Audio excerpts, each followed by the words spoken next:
All good? Do you want to sync clap or? Well, perfect. The editor will be very happy with that. All right. Well, how's things been so far? I mean, yesterday was a bit of the proper TT experience with are we not? You know. Yeah. To be fair, one of the I've not had that many nights like that actually, where we've been up on the start line. Nearly will we, won't we? Very few times that's actually happened. It's normally either called way before or we go. But yeah, last night was a little bit different. But first night was pretty good for me, to be quite honest. I was first on the Super Twin with only one lap, so I was quite happy. I was first on the Super Stock Bike with only one lap, so again, happy with that. I think I was third on the Superbike and sixth on the Super Sport. So yeah, for the first night, I was quite content really. I'm not normally very fast on the first night, or even really in practice particularly, not normally. Sometimes I have been, but it's not a normal trait for me. I'm normally quite steady in practice and fast in the race. That's you need to go fast in the race, not in practice. It doesn't really make any difference. But I felt quite comfortable on everything, and looking forward to the rest of the week. After our first night, after our first day, how does the body feel? You feel sore? You feel like... Yeah, I actually did 10 laps, so it's nearly 380 miles of racing speed. It's it gives your body a lot of punishment. I was okay. I was a little bit achy, but not as bad as what I have been in the past. So overall, I was pretty good. I'm obviously carrying a little injury at the minute, which I have some bruised bones in my left hand, which is not ideal, but it doesn't stop me from doing anything. I still have full movement, full strength. It's just painful. So, TT is difficult anyway. Yeah. It's just, your body gets a good pounding. But I felt okay actually after night one.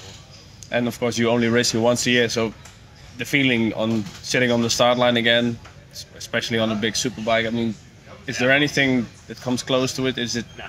And is it still the same after so many years? Yeah, so my first year was 10 years ago. This is my 9th TT. Obviously, we missed 2 because of the pandemic. The feeling was always unbelievable here. It's like nothing else. TT is literally like nothing else. Nothing comes close. And it's just an unbelievable feeling. I always smiling on my face when even just standing on the start line waiting to go. I'm excited to go. And of course, you've got so many things going on, media stuff, other commitments. I mean, does it almost feel like a bit of a relief when you just finally can just ride your bike and forget all? The riding the bike is the easy bit. Yeah. It's the less stressful bit. I mean, I always have a lot to do at TT anyway. I always try and do as many interviews as possible if that's what I'm asked to do. I try and help the organisers where possible. I do what I can to try and help promote not only myself but the team I'm racing with, my sponsors, and also the event, because I want the event to grow. And at the minute, Isle of Man TT is just getting bigger and bigger and bigger. And if I can help that, then I will benefit from it as well. So for me, I always try and do as much as I can to try and help promote the sport as much as myself. I mean, how has the event changed in those 10 years that you've competed? Has it changed a lot, and for the better or the worse? Or? Yeah, the events changed a lot. More so from pandemic onwards. I think the pandemic in some respects gave the Isle of Man TT time to implement what they wanted to do, which maybe they wouldn't normally have had time to do, because, there's a year between each event, but this event is so big, it takes up a lot of time. So maybe them 2 years off gave the organising team the opportunity to start something different and do it in a different way. And for me, since we came back 2022 2023, the TT is bigger, better, stronger, safer, in as much as you can make it safer. They're trying to help improve safety as much as possible. Even something as small as GPS units. Every bike now has a GPS unit from the organizer, not our own, and they can see everything at every moment. And things like that, the little things, actually make a big difference. Yeah. And on top of that, also the promotion. From what's just been announced, not only is there docu-series, there's now a feature film coming, and we've got people like Channing Tatum, Brad Pitt that are involved. These are global megastars. This is not small time. This is big time, and for people like that to be getting involved just shows the level of the event now. So you're ready then to become an American superstar as well, yeah? I don't know if I would be an American superstar, but yeah, it's Hollywood. I think it's an exciting time for TT. I think TT is in a really good place, and I think it's just going to keep getting bigger. I think in a lot of respects, the danger element of TT is also what is making it as big as what it is, because I think at the minute the world gets more and more sanitized. It gets safer. We're not allowed to do this. We can't eat that. We can't drink this. I think people are. I could be wrong, of course, but my feeling is people are fed up with it. Like, as a whole, most people have kind of had enough of the health and safety, and everything's trying to make things safer all the time. And I think this is kind of something that probably sticks two fingers up to that a little bit. It's very much kind of the opposite. And I think because of that element, people actually get excited about it. It's something, it's almost something that we're not allowed to do anymore, but we are allowed to do it here on the Isle of Man. And I think because of that, people are really turning towards this sport at the minute and really embracing it and enjoying it. There's still a bit of like the ultimate freedom, especially riding between those roads. And absolutely that. And for us riders as well, it's the same sort of thing, I do short circuit racing, and all the time it's getting things safer and safer. They're trying to make the bike slower, and they're trying to do this. And then here we're kind of like, go as fast as you want. It's kind of, it's good for me. It's good, and I think that's one of the reasons why TT is on an upward climb. You spoke about that this is 10 years ago since your debut.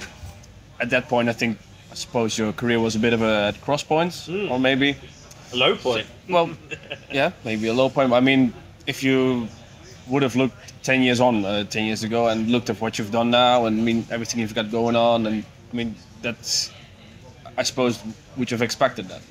No, not at all. Right.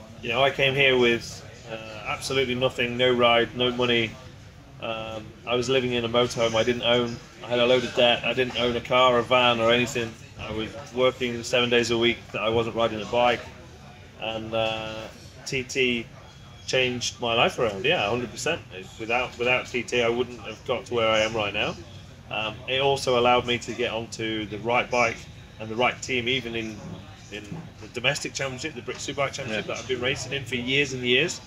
I couldn't get a decent ride unless I had a big check, and I've never had a big check. And then because I did TT and became the fastest newcomer at the time and finished 11th in the senior in my first year on a Superstock bike, all of a sudden I got an opportunity given to me, and then I rode a decent bike in a decent team, won a race, and then I've never kind of looked back since, really, to be honest. And it's just snowballed from there and got bigger and bigger.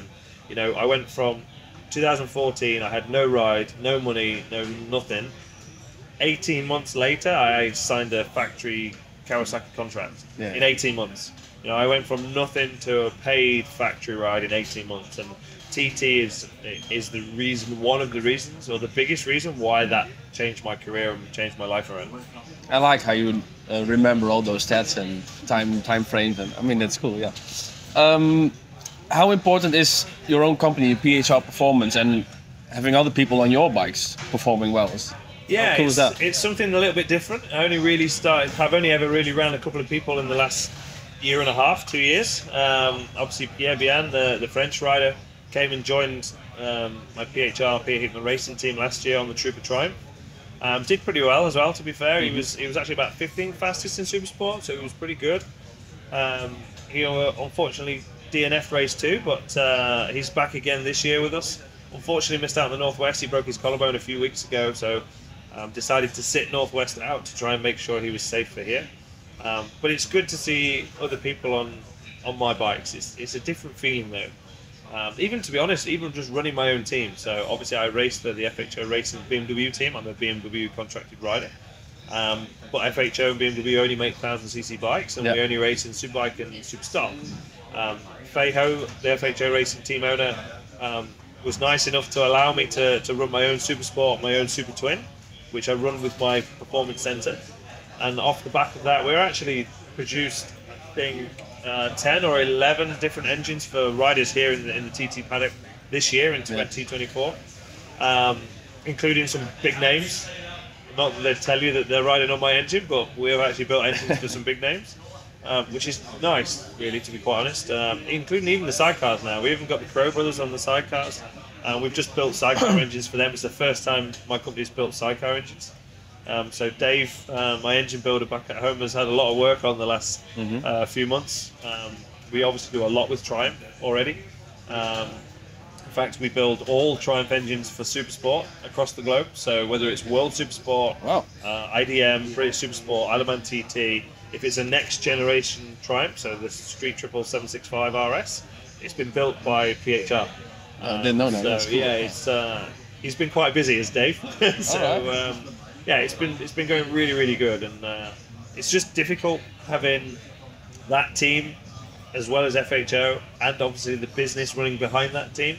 To have everything work together is quite difficult. It's very time consuming, and also trying to please everybody, making sure you give everybody enough attention and enough time. But so far so good. I mean, how important is it to ride all the bikes, also the Super Twin and the Super Sport? I mean, it's a very different bike. Is it track time more, or also the opportunities to win, of course, and success? Yeah, it's two things. Track time is one thing, and the opportunity to win.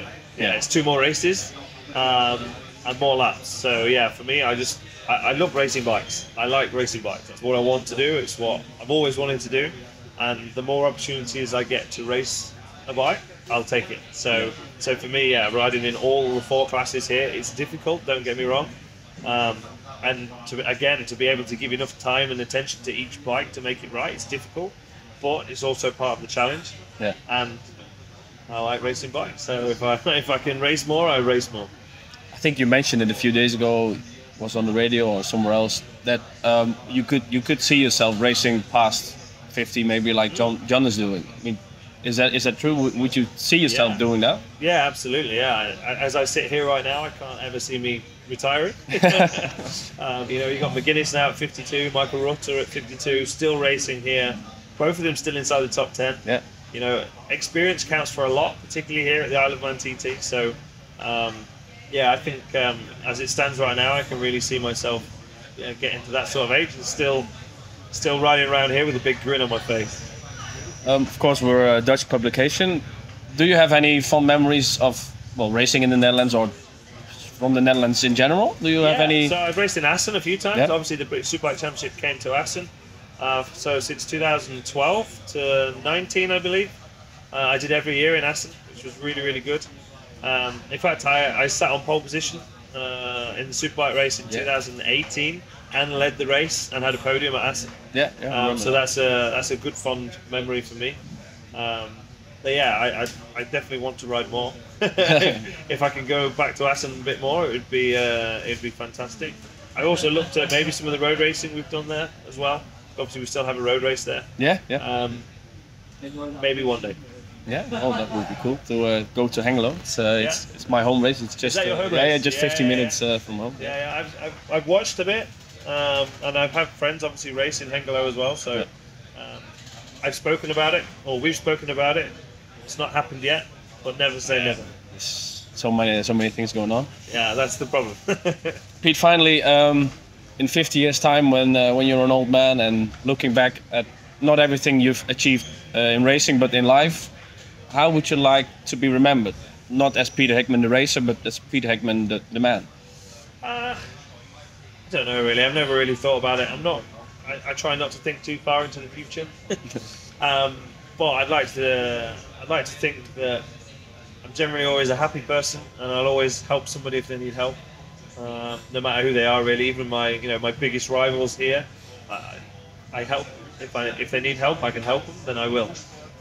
So yeah, I'd like to be remembered as somebody who was a nice guy at least. All right, perfect. Thank you very much. No worries. Thank you for taking your time. And there you go. That's all my Dutch done. Oh well, we'll keep it at that. Yeah. Well, cool, Pete. Thank you very much. Yeah, Wish you all the best. Thank you.